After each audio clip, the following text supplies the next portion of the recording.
চৰাইদেউ জিলাৰ চফৰাই ৰঙাপথাৰ আদৰ্শ তৃতীয় বাৰ্ষিক PTA অৰ্থাৎ অভিভাৱক শিক্ষক সন্থাৰ অধিৱেশন শনিবাৰে দিনজোৰা কাৰ্যসূচীৰে অনুষ্ঠিত হয়। পতাকা উত্তোলন কৰে চফৰাই ৰঙাপথাৰ আদৰ্শ বিদ্যালয়ৰ অধ্যক্ষ কুমুদ দিহিঙী আৰু PTAৰ সভাপতি কেশৱ গগৈ।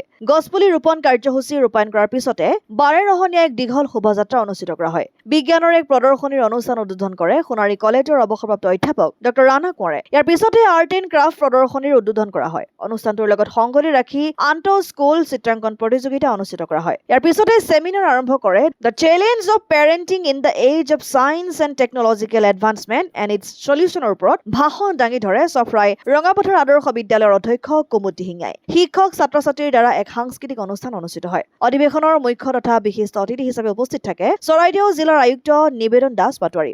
লগতে বিশিষ্ট অতিথি হিচাপে উপস্থিত থাকে অসম চৰকাৰৰ বিদ্যালয় আৰু শিক্ষা বিভাগৰ সম্পাদক তথা বিদ্যালয়খনৰ মেনেজিং ডিৰেক্টৰ অনুজা ভূঞা। মথুৰাপুৰৰ পৰা ইছলাম আহমেদৰ ৰিপৰ্ট, অসম আদিত্য।